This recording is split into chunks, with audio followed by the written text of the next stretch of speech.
Yo, it's VEIGA, and you're locked into VA TV. It's a conversation with me.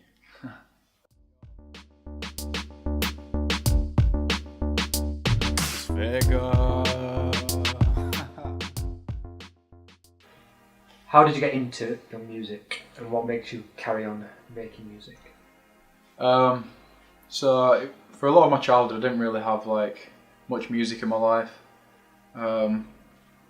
It took me to the age of about 13, 14, and my mum bought me an iPod and my dad bought me a speaker in the same Christmas, I think it was. And ever since then I was playing music every day, full blast, in my bedroom and just singing along, rapping every word, reciting the lyrics like I was the guy on stage. And yeah, my stepbrother was really into hip hop music, so that kind of influenced me to go to like the Kendricks and the Drakes, and he actually showed me The Weeknd and Frank Ocean before they had like 200,000 followers on SoundCloud, which is crazy because they're like the biggest artists in the world right now. And yeah, so I started writing a few bars here and there when I was around 15, 16 years old. And I had them all saved up on my iPad, but I knew it was like, it could never be serious. It was not a serious job. My GCSEs weren't going to go towards my rap career. So I put it to the back burner and kind of didn't think about it for about, 4 years. Excuse me. And then I met my girlfriend at uni, and she said to me, she was like, you have this affiliation, it's not correct, right word is it? Affinity with music, which is just different to anyone she's ever met. She was like, you listen to music more than like a normal fan listens to music. It's like, you hear little things and little production ideas and stuff that other people don't hear. And the way I performed for her in the bedroom, like I was on stage and spraying the water around the room, it's crazy. But I flew out of it to America, and I met her mum, she's just like the most like spiritual, just amazing woman that I've ever met. And she kind of led me to believe that you can kind of do whatever you want to do if you put your mind to it, and the energy, what you put out into the universe, you get back. And that's kind of the direction and philosophy I've gone with since, and that's kind of what I'm trying to put into the music. The message I'm trying to put into my music is, if you put enough time and energy into the things you love, you'll get positive rewards back. When you started making music, how did all your old friends treat you? At first it was weird. They kind of didn't take it seriously. It was like a bit shocked about it. A few of them was like, oh, this is good, yeah, keep going, this and that. But when I listened back to the stuff that I was sending them then, it was not good. That stuff was not good at all. But I think it took a while for them to really realise what I was doing, and then once they saw the work that I was putting in, they kind of started to respect it a little bit more. I don't know if they still respect it as a like legit career, but that's what I'm doing. And there's a few people down the line that say they're my friends and don't support me and talk a lot of shit behind my back, but at the end of the day, that comes with the territory, and I'm used to it already, so I don't care. It's all good. What inspired your 3 most recent mixtapes, Exposure, Sky High Mind and 21? Well, Exposure was the first one. I think I dropped that in, it was beginning of summer maybe, June. That was all just about trial and error, testing out new sounds, production and mixing techniques, and kind of just making the statement of like, I am here. I think my first song's Hear Me on that, and it's like, can you hear me now? Turn the music up, I'll listen to myself, I don't give a fuck. So it's kind of like, I'm making music, I'm making my own wave. If you don't want to listen to it, I'll still listen to it. So like, and then after that was Sky High Mind, and it was kind of like the internal conversations that I was having with myself.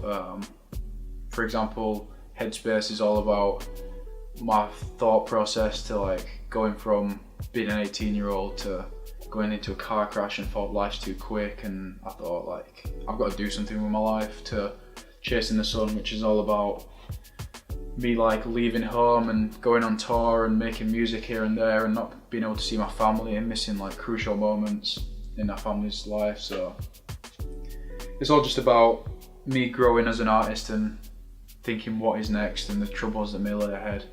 And then the final one is 21, which is just pure dedication to everyone who loves me and everyone I love as well. So the first one, Made Me, is all about my family.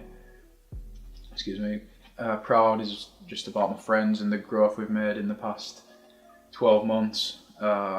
Raise a Glass is about my late friend who passed and never kind of got the closure, so it's kind of just a message to him to say that, like, I wish you were here and seeing what I was doing right now. The fourth one is Other Side. That's about my girlfriend she lives at the other side of the Atlantic Ocean, so it's all about the distance and the troubles that come with it. And then Jet Streams is just about just being 21 and just enjoying my life and the next steps and what I'm trying to take it. The initial idea of 21, it was going to be called Life at 21 before I called it 21, and I just settled for 2 more. And then my final mixtape, which is out now, is Conception.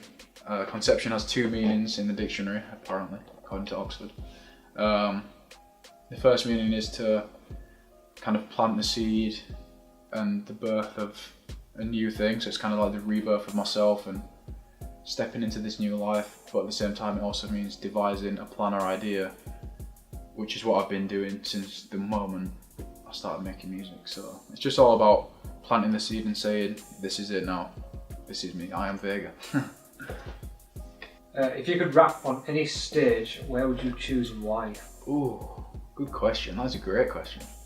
I think, obviously I'd love to perform at Wembley and all the big arenas like Staples Center in LA, all these huge ones, Coachella main stage. But the one that I visualize in my head, this is the one that drives me, is the O2 Academy in Leeds. Like, I remember seeing Kendrick Lamar there. I think it was the first concert I ever saw, first rap concert, and I also saw Snoop Dogg there, and I was like, this needs to be me. I need to be on this stage in front of my hometown and like show them what I can do and like what is possible. So sometimes when I sleep at night, I literally close my eyes and I see the crowd in front of me, and I'm like, just that's the goal for me. If I can perform at O2 Leeds and I'm the headline act, then I've done something right. Out of every song you've currently got out, what is your favourite song? That's a good one. Also, I'd say Jet Streams, I feel like, is up there because I try something different. It's got like a kind of a singing chorus into it, which I don't usually go for. So that's definitely up there.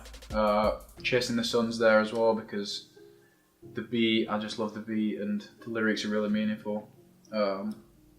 But then KD is just, it's got the upbeat beat. And I just feel like the bars go hard, and it's like, that's what I want to be as an artist. I want, the whole message of the whole song is like who I am, what I believe in and what I don't believe in, and yeah, so KD is up there. Who inspires you to make your music? I'd say 100% my biggest inspiration is Russ, because when I was on the fence, kind of like deciding whether to do music or not, I heard Russ's album, There's Really Wolf, and I was like, this guy is what I would be if I was making music. Like, the stories he tells, the message he's trying to send, self-belief and just like being yourself is possible. It's possible to make it by just being you. And he produces and mixes and masters all of his stuff and writes it. So it just made me think, if one person could do it and get to that level, then why can't I do it? I kind of see myself in him a little bit. So when I see him on these main stages and getting all this success, I kind of think like, that is me and that's what I like aspire to be. He's kind of like the skeleton for my career in a way. What are your plans for the future? Take over the world. But yeah, I want to be honestly, if I'm being completely honest, I want to be the biggest rap artist to come out of the UK. I really want to make a statement in America as a rapper. I want to be the first like really accepted rapper in the USA within the game, and I just want to be competing up there with the best artists. I want to be up there with the Drakes and the Jay-Z's and Kendricks and J. Cole. But I want to just send a message to the world. I want to use my music for a good reason. I don't want to talk about drugs or girls or money or any of that shit. Like, I just want to tell people they can do what they want to do. I want to tell stories about my life. I want to tell stories about other people's lives. I just want to keep it completely positive and just do it for the right reasons, because I feel like a lot of people these days are not doing it for the right reason. How do you feel about the state of the industry currently? This chair's really squeaky, but I feel like the industry these days, it's all about jumping on what's hot, making a hard trap beat, talking about relatable things like clubs, going to the club or getting the girl or driving the new whip, or even less relatable things like doing Xanax and drinking lean. And I think it's promoting the wrong thing, and we're idolising the wrong people. So people are saying fuck Russ, fuck J. Cole, but it's all these people who are making music that are ultimately killing people and killing young people who are like thinking, oh, if they're doing Xanax and lean, I'll do Xanax and lean because it's cool. Do you know what I mean? But it's not cool.